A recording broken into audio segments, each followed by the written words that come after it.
Have you ever been so tired of drama that you moved to another continent? Not another city, not another state, a whole continent. Nadine Dominic did. And the universe looked at her and said, "That's adorable." 31 years old, recently divorced, single mother, 2 children, one emotional support wig, and exactly $247.38 left in her bank account. The 38 cents were important. Don't disrespect the 38 cents. Those cents had plans. Now let's talk about the divorce. See, Nadine's ex-husband didn't just leave. No, this man left her for a yoga instructor named Crystal. Crystal, a woman whose entire personality was green smoothies and saying things like, Mercury is making people toxic. Girl, no, Kevin was toxic. Mercury was innocent. But Nadine wasn't bitter. Okay, that's a lie. She was bitter enough to season an entire Thanksgiving turkey, which is why she accepted a teaching position in South Korea. Fresh start, new country, new opportunities, no drama. Again, the universe laughed. The plane landed in Seoul. Adrian immediately pressed his face against the airport window. "Mom, everything looks like a K-drama." Anaya grabbed Nadine's hand. "Will I meet a princess?" "No, baby." "Will I meet a dragon?" "Probably not." The child nodded. "Okay," like dragons were still on the table. Children are terrifying. 3 hours later, they arrived at their new apartment complex, and that's when Nadine first saw him. Shin Min Week. Y'all, this man wasn't walking, this man was entering. Tall, black suit, sharp jawline, expression colder than student loan debt, the kind of face that looked like smiling cost extra. 2 men stood behind him, not beside him, behind him. That's how you know somebody is either rich or dangerous, possibly both. Nadine stared, Anaya stared, Adrian stared. A nearby businessman bowed so hard Nadine thought he dropped something. Min Week didn't react. The man acknowledged people the way billionaires acknowledge taxes, reluctantly. Nadine leaned toward her kids. "Who's that?" Adrian whispered. "Batman." "That's not Batman." "Mom, look at him." Okay, fair point. The man did look like Batman if Batman paid taxes and carried generational trauma. Then Min Week's eyes landed on them. Nadine smiled politely. Min Week nodded once. One nod, a government-issued nod, nothing more. Then he walked away, and Nadine thought, well, I'm never seeing that man again. Ladies and gentlemen, she was wrong, so very wrong, because 1 hour later, she was sitting inside a government office wondering why everyone suddenly looked stressed. A woman behind the desk kept typing, then frowning, then typing again, then frowning harder. The woman looked up. "There is problem." Nadine's soul immediately left her body. Immigration officers never start good news with "there is problem." The woman clicked her tongue. "Apartment registration issue." "What kind of issue?" The woman sighed. "Complicated issue." Those are dangerous words, very dangerous. Nothing good has ever followed the phrase complicated issue. The woman continued typing. Nadine sat there with her 2 children, 2 suitcases, 2 functioning brain cells, and rising blood pressure. Welcome to Korea. The disaster had officially begun. Now, when normal people hear, "we made a paperwork mistake," they think wrong address, misspelled name, maybe a missing signature. What they do not think is accidental marriage. But that's because normal people don't live inside chaos. Nadine did. The government employee stared at her screen, then stared at Nadine, then smiled. And y'all, that smile scared me, because it was the smile of somebody who thought they solved the problem. They had not solved the problem. The woman clasped her hands together. "Congratulations." "For what?" The woman smiled wider. "Your husband." Silence. Nadine stared. The woman stared. The children stared. The air itself stared. "My what?" The woman turned her monitor, and there he was, Shin Min Wook, listed under spouse information. How does someone even make this kind of mistake? Nadine felt her soul perform a backflip. "No." The woman nodded. "Yes." "No." "Yes." "No." The woman frowned. "You don't like him?" That was not the issue. Meanwhile, across town, Shin Min Wook was sitting in a boardroom. 30 men, absolute silence, an atmosphere so tense oxygen needed permission to enter. Then his assistant rushed in, pale, sweating, concerned. "Sir, there has been a situation." Min Wook looked up. He hated situations. Situations required effort. Effort required patience. Patience was in limited supply.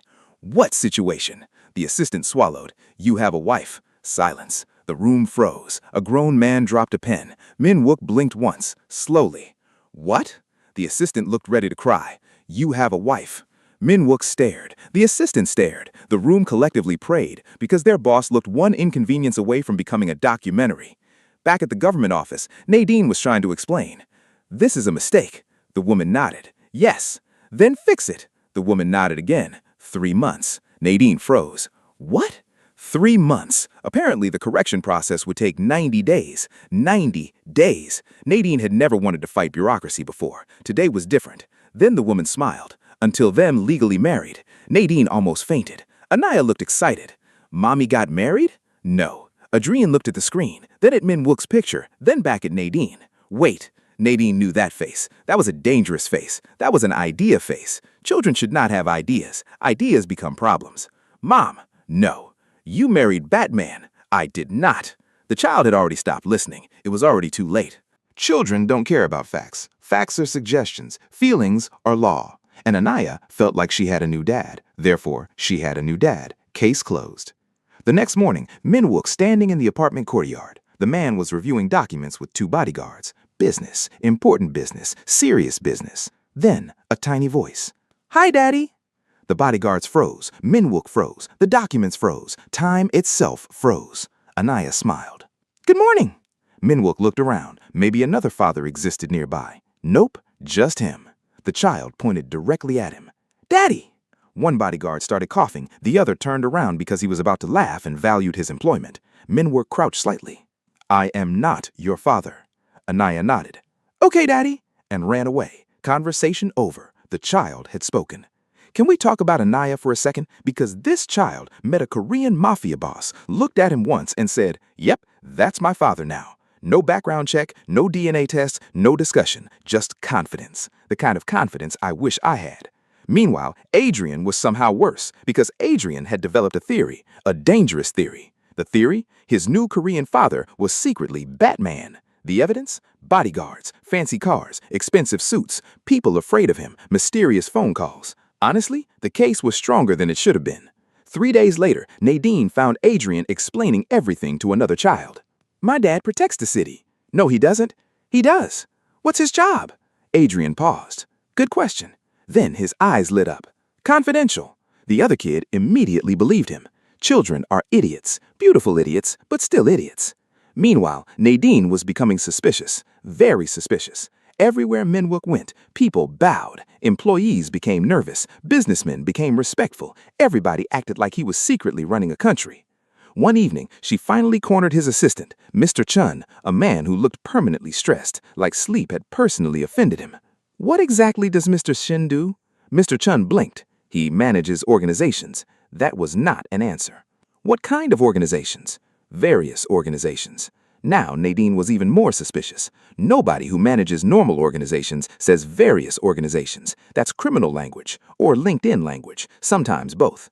Then came the moment everything got worse. Nadine got lost. Now listen, this apartment complex was huge. Rich people buildings don't have hallways. They have side quests. She took one wrong turn, then another, then another. Suddenly, she opened a door and froze. Inside sat 12 men around a massive table. Black suits, serious faces, absolute silence. At the head sat Shin Min Wook. Everybody turned toward her. Y'all, the way 12 grown men looked at her simultaneously, I would have evaporated. Nadine did not, because Nadine's survival instinct occasionally took vacations. She smiled awkwardly. Oh, silence. I think I took a wrong turn. Nobody moved, nobody blinked, nobody breathed. Then Nadine pointed at Shin Min Wook. Your building is confusing. One mafia lieutenant nearly swallowed his tongue. Nobody, and I mean nobody, talked to Shin Min Wook like that. Min Wook stared at her, long, silent, unreadable. Then he said, "Third door on the left." Oh, she nodded, "Thank you," and left, just left, like she hadn't accidentally interrupted what looked suspiciously like the meeting of people who definitely owned unregistered firearms. The moment the door closed, the room exploded, not physically, emotionally. One lieutenant whispered, "Boss." Another whispered, "Your wife is terrifying." Min Wook closed his eyes, because explaining this situation would require energy, and energy was expensive, far too expensive. The problem, for the first time in years, he was fighting a smile. Now, let's talk about rumors. Rumors are dangerous, especially when grown men are bored, especially when those grown men are criminals, and especially when those criminals have just witnessed a woman walk into their boss's meeting, roast the building layout, and leave alive. The rumors spread faster than free Wi-Fi. By lunchtime, one lieutenant told another lieutenant, "Boss's wife is fearless." By dinner, the story became, "Boss's wife once punched a shark." By midnight, somebody swore she was secretly former military. Nobody knew which military, just military. The next morning, Nadine was buying coffee. A black luxury car pulled up. 3 suited men stepped out. They bowed. To her. Nadine looked behind her. Nobody. Just her. The men bowed again. "Good morning, madam." Madam?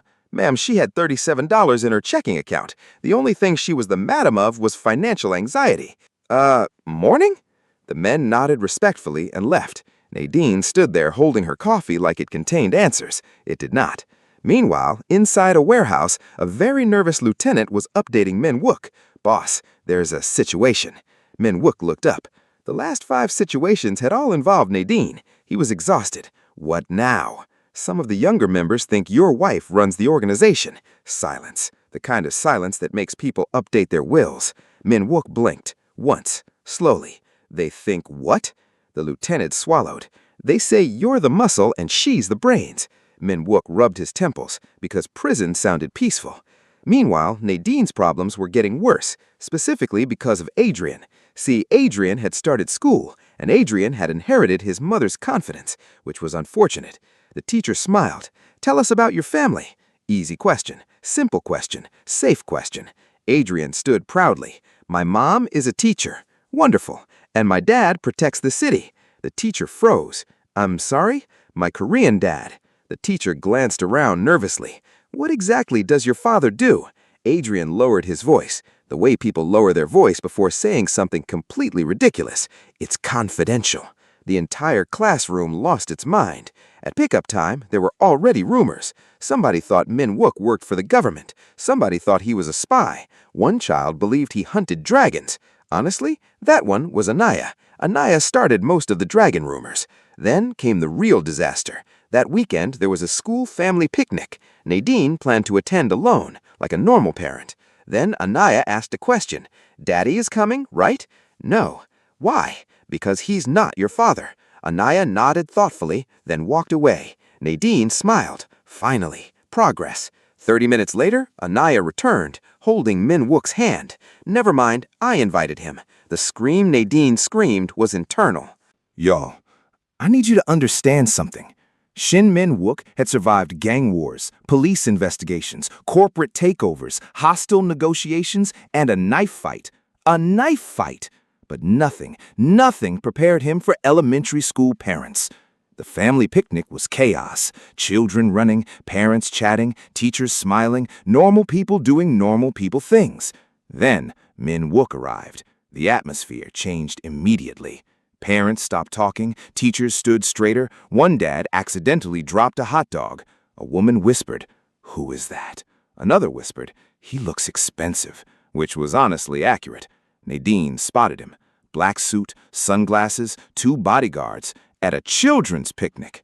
"Sir, what are we doing?" She marched over. "What is this?" Min Wook looked confused. "You said family picnic." "Why are they here?" She pointed at the bodyguards. "They are security."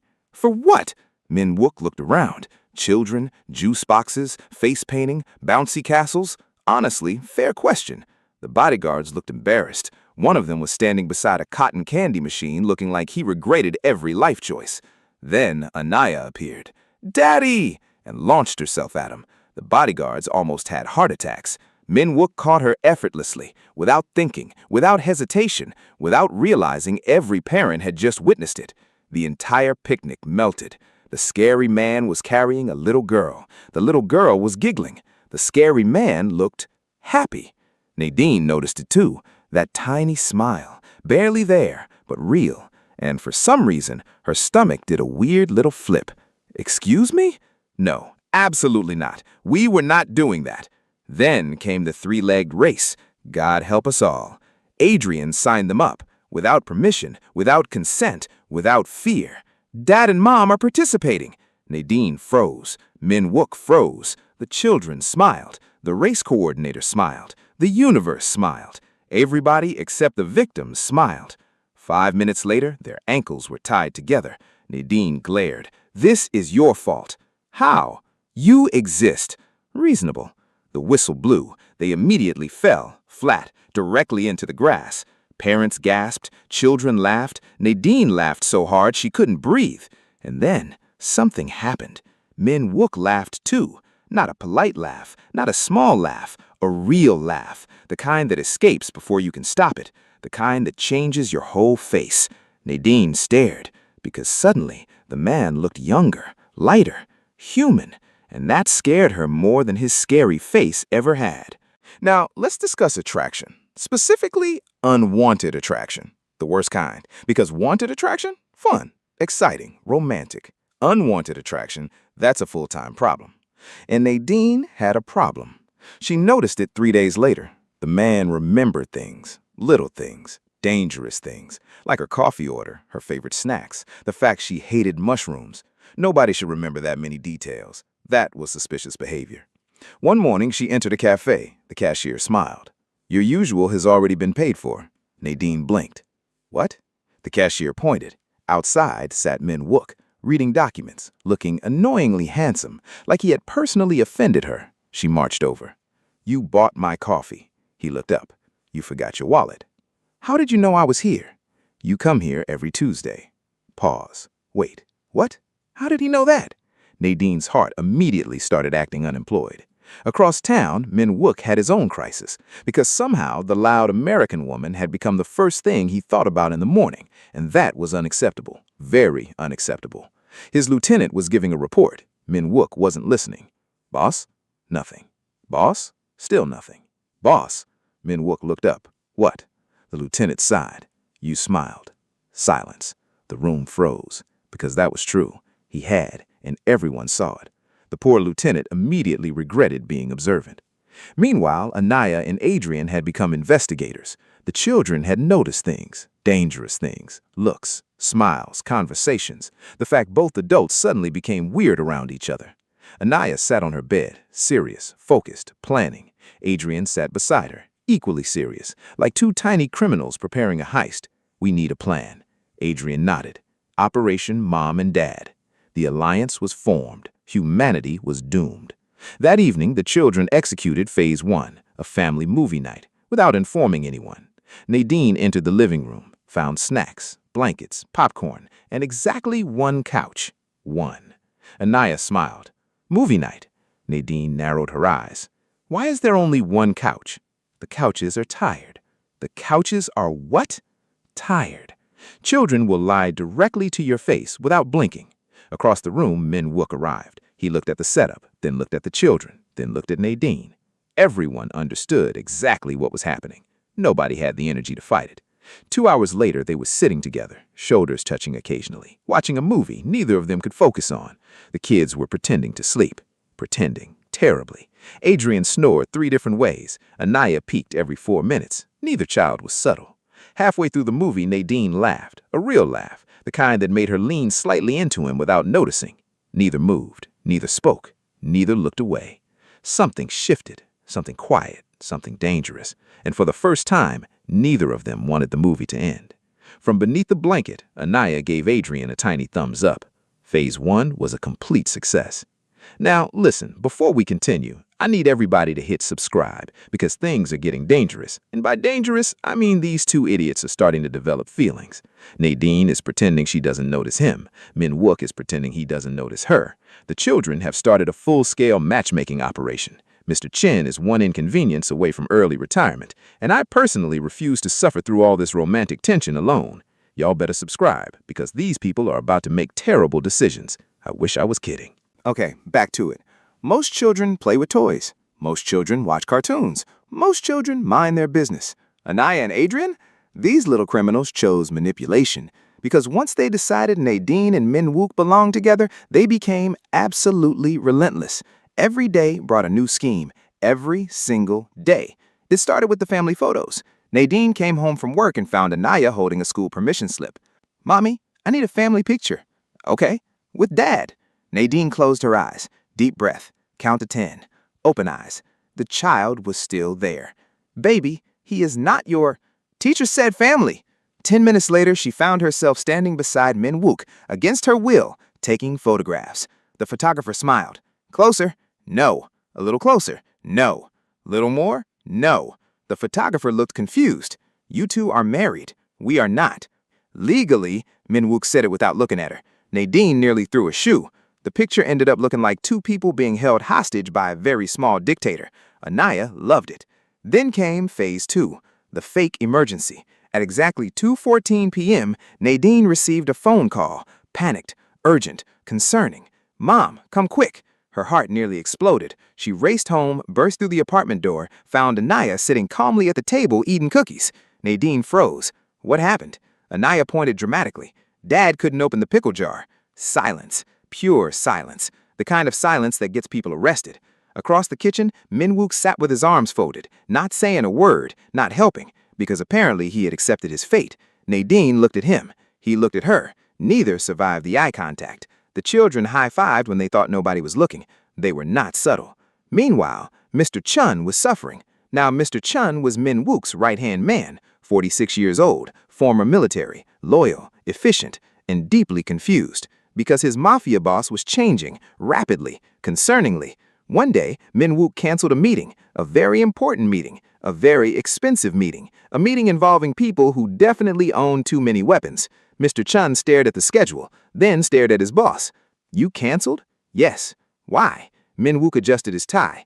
"Anaya has a dance recital." Silence. The room stopped functioning. One lieutenant dropped his water bottle. Mr. Chun sat down slowly, because standing suddenly felt dangerous. The boss continued. "Move the meeting." "Boss." "Yes?" "Boss, you skipped a weapons negotiation for ballet?" Minwook didn't even look up. "It's tap dance." As if that somehow explained everything. By that evening, rumors spread through the organization. Some believed Nadine had hypnotized him. Others believed Anaya was secretly controlling him. Honestly, the second theory had evidence. Comedy is fun. Laughter is wonderful. But eventually, every story reaches a moment where somebody's mask slips. And Nadine wasn't prepared for Minwook's. It happened on a rainy night. The kids were asleep. The apartment was quiet. For once. A miracle. Nadine couldn't sleep, so she wandered downstairs and found Minwook sitting alone. No bodyguards, no assistants, no expensive suits. Just him. Rain tapping against the windows, whiskey untouched, eyes distant. The kind of distant that comes from carrying too much for too long. Nadine sat beside him. Neither spoke, for a while. Then she asked softly, "You okay?" Minwook laughed, not because it was funny, because it wasn't. No. That answer surprised her. People usually lied, especially strong people, especially men like him, but he didn't. For a long moment he stared at the rain, then finally spoke. "My father built everything." Nadine listened. The businesses. Pause. The organization. Longer pause. The enemies. And suddenly she understood. This wasn't a man chasing power. This was a man trapped beneath it. "My father spent his life building an empire." His voice was calm. Too calm, the way people sound when they've repeated something painful too many times. When he died, he looked away. There was nobody else. The pieces clicked together. The fear, the responsibility, the loneliness, the exhaustion she sometimes caught behind his eyes. Everybody saw a king. Nobody saw the prison. Nadine spoke quietly. "That sounds heavy." Minwook laughed again, this time softer. "It is." Silence settled between them. Comfortable silence. Dangerous silence. The kind where walls start coming down. Then Nadine told him about Kevin, the ex-husband, the divorce, the betrayal, the nights she cried after the kids fell asleep, the fear of starting over, the fear of failing. For the first time since they'd met, neither was joking, neither was hiding, neither was pretending. Just two exhausted adults admitting life had kicked them repeatedly. When she finished, Minwook looked at her, really looked at her. Not the loud woman, not the fake wife, not the chaos machine. Her. And something changed, something neither of them could ignore anymore. His voice came out quiet. "You deserve better." Nadine's breath caught. The rain continued outside, steady, gentle, and for one terrifying moment, it felt like he was about to say something else, something important, something life-changing. Instead, he looked away. Coward. Yes, I just called him a coward, because he was. He wasn't bold enough to capture what was supposed to be a beautiful moment. Nadine stood, smiled softly, and headed upstairs. Neither noticed Anaya peeking from behind the hallway corner. The child saw everything, everything, and immediately began planning phase 3. God help us all. The most dangerous thing in the world isn't a gun, or a knife, or a mafia boss. It's routine, because routine sneaks up on you. One day you're surviving, the next day you're attached. And that's exactly what happened. Without anybody noticing, the family happened. Movie nights became normal, dinner together became normal, weekend outings became normal, even arguments became normal, especially arguments. One afternoon, Nadine found Min Wook helping Adrian with homework. Helping. The feared Mafia boss, the man criminals whispered about, was arguing with a 9-year-old over fractions. 3/4. No. It is 3/4. No. Min Wook blinked, slowly, dangerously. Adrian pointed at the worksheet. My teacher said, show your work. The boss of a criminal empire spent 20 minutes proving a fraction. Nadine nearly cried laughing. Then there was Anaya. Anaya had completely abandoned subtlety. One day she walked into the room, looked directly at Min Wook, and said, "Good night, Dad," without hesitation, without apology, without fear. Min Wook looked at the little girl. Anaya smiled, waiting, hopeful, vulnerable, the kind of look children only give people they trust completely. And for the first time, he didn't correct her. "Good night, Anaya." That's it, just that. But the little girl beamed like she won the lottery. Later that night, Mr. Chen found Min Wook standing on the balcony, looking thoughtful, dangerous, because thoughtful people make decisions. "What are you thinking about?" Min Wook didn't answer immediately, then finally said, "I'm tired." Mr. Chen nodded. He knew. Everyone knew. Years of responsibility had aged the man. Years of violence, years of pressure, years of pretending. Then Min Wook surprised him. "I think I want something different." Silence. Mr. Chen stared, because those words changed everything. Different. Not power, not money, not territory. Different. Family dinners, movie nights, children arguing over cartoons, Nadine laughing. Different.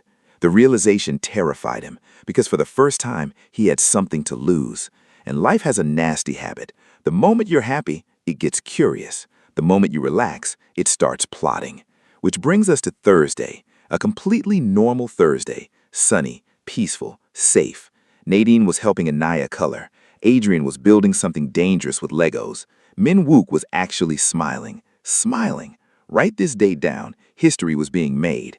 Then the front gate buzzed. Nobody paid attention. Visitors weren't unusual. The security guard answered. His voice sounded strange, nervous, confused. Mr. Chen frowned, walked toward the monitor, looked at the screen, and froze. Uh-oh, that's never a good sign. Nadine noticed immediately. "What?" Mr. Chen didn't answer. He simply turned the monitor around. Nadine looked, and the color drained from her face. Instantly, gone, vanished, like somebody unplugged her soul. Because standing outside the gate, holding a suitcase, wearing the same stupid smile she used to love, was Kevin, her ex-husband, the man who left, the man who broke their family, the man who chose Crystal, and apparently the man who had just flown across the world. Nobody spoke. Nobody moved. The room held its breath. Kevin smiled at the camera, then said words that made everything worse. "I'd like to see my wife. Not ex-wife. Wife. Wife." Ladies and gentlemen, the devil had arrived. Now, there are bad days. There are terrible days. And then there are days when your ex-husband appears at the front gate of your fake husband's luxury compound in South Korea. Those are special. Those require therapy. Nadine stared at the security monitor. Kevin smiled awkwardly into the camera, like he hadn't detonated a bomb inside her nervous system. The room was silent. Adrian looked confused. Anaya looked confused. Mr. Chen looked like he wanted legal immunity before whatever happened next. And Shin Min Wook? Y'all, the man didn't move, not even a little, but the room got colder. You know how some people get loud when they're angry? Min Wook got quieter, which was significantly more terrifying. Nadine finally found her voice. What is he doing here? Nobody knew. Unfortunately, they were about to find out. 20 minutes later, Kevin sat in the guest lounge, sweating profusely, because the situation wasn't matching the fantasy he'd built in his head. See, Kevin had expected something very different. He expected tears, regret, maybe a dramatic reunion. Instead, he was sitting inside what looked suspiciously like a villain headquarters, across from a Korean man who radiated enough intimidation to qualify as a natural disaster. 2 bodyguards stood nearby, not moving, not blinking, just existing aggressively. Kevin adjusted his collar. "I'm sure this looks strange." Nobody responded. The silence was beating him up. Nadine crossed her arms. "What are you doing here, Kevin?" Kevin smiled. That smile, the one she used to love, the one she now wanted to fight. Kevin said, "I came to fix things." Silence. Then Adrian laughed. The child thought it was a joke. Unfortunately, Kevin wasn't joking. The smile faded. "He made mistakes." "You think so?" "Because leaving your wife and children for Crystal from hot yoga wasn't exactly a minor clerical error." Kevin continued, "I was confused." "Confused? Sir, you packed luggage, bought plane tickets, signed paperwork. At no point did confusion stop you." Then came the worst sentence, the sentence that made everyone uncomfortable, even the furniture. "I want my family back." Anaya looked down. Adrian looked away. Nadine felt something twist painfully inside her chest, because that's the thing about old wounds. They heal, but sometimes the scar still remembers. For a second, just 1 second, nobody spoke. Then Kevin noticed Min Wook, the expensive watch, the tailored suit, the bodyguards, the confidence, the fact that everybody else seemed to orbit around him. Kevin shifted in his seat. "Who exactly are you?"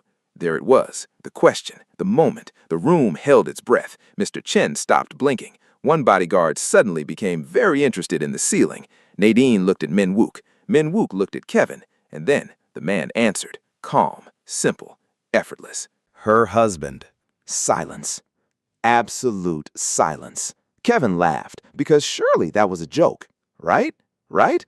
Nobody else laughed. His smile slowly died. Nadine nearly choked. Mr. Cheon looked away to hide his own smile. Kevin stared. "Excuse me? Legally." The room exploded, not physically, emotionally. Kevin looked like somebody had unplugged his brain. Legally? Nadine rubbed her forehead, because explaining this situation required diagrams, several diagrams, and possibly alcohol. Kevin looked between them, again, and again, and again, trying to process the information, trying and failing, because how exactly do you react after flying across the world to reclaim your ex-wife, only to discover she is legally married to Korean Batman? There isn't a handbook for that, trust me. Kevin swallowed. You married him? It's complicated. No, Mr. Cheon spoke for the first time. It is extremely complicated. That didn't help, not even a little. Meanwhile, Anaya had reached her limit. The child slid off the couch, walked directly over to Min Wook, and climbed into his lap, without hesitation, without permission, without fear, like she'd done it 1,000 times. The room froze again. And y'all, the look on Kevin's face, that look deserves its own documentary. Because for the first time, he realized something. He hadn't just lost Nadine. He had lost moments, birthdays, bedtime stories, school plays, family movie nights, all the little things, the things that actually matter. And somebody else had been there. Somebody else had stepped into the empty space he left behind. Kevin's voice came out smaller. When did all this happen? Nobody answered immediately, because, honestly, nobody knew. Somewhere between the fake marriage, the school picnics, the movie nights, the emergency pickle jar incident, the family happened, slowly, quietly, without permission. Min Wook looked down at Anaya, then at Adrian, then finally at Nadine, and for the first time, the truth sat in the room where everyone could see it. This wasn't fake anymore, not really, not where it mattered. Kevin saw it too. The way Nadine looked at Min Wook, the way Min Wook looked back, the way the children naturally gravitated toward him, the comfort, the trust, the love, not spoken, but present, everywhere. Kevin leaned back slowly and suddenly looked older, not in years, in regret. Then he asked the question nobody wanted to answer. Do you love him? Silence. Nadine froze. Min Wook froze. Mr. Cheon mentally prepared for cardiac arrest. The bodyguards stopped breathing. Even Anaya looked interested. Do you love him? Such a simple question. Such a dangerous question. Nadine opened her mouth. Nothing came out, because the answer terrified her, and because for the first time, she wasn't sure it was no. Across the room, Min Wook's jaw tightened because he wanted to hear her answer, which was a problem, a massive problem, a problem shaped exactly like feelings. Then Kevin stood, slowly, painfully. He looked around the room, at Nadine, at the children, at Min Wook. Then he laughed, not because anything was funny, the kind of laugh people make when reality punches them in the face. So that's it? Nobody answered. Nadine frowned. He stood up, slowly, eyes locked on hers. I didn't fly 12 hours to give up. The room froze. Kevin pointed toward Minwook. You think I'm just going to walk away because she signed some paperwork? Minwook didn't move, didn't blink, didn't react, which somehow made it worse. Kevin took a step forward. She's still the mother of my children. Another step. And I'm still their father. Another step. And I want my family back. Yaw, the temperature in that room dropped so fast I almost needed a jacket.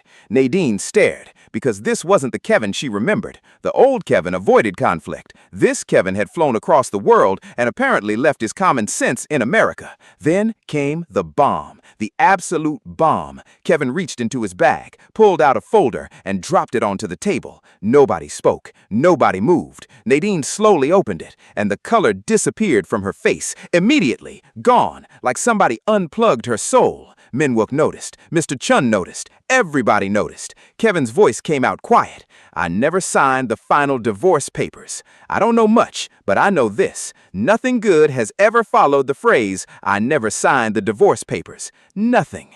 Kevin looked directly at Minwook, then smiled, small, dangerous, confident. The question is, he paused, long enough to make everybody uncomfortable. Which one of us is actually her husband? And that's where we're stopping, because absolutely not. I'm not emotionally equipped to continue.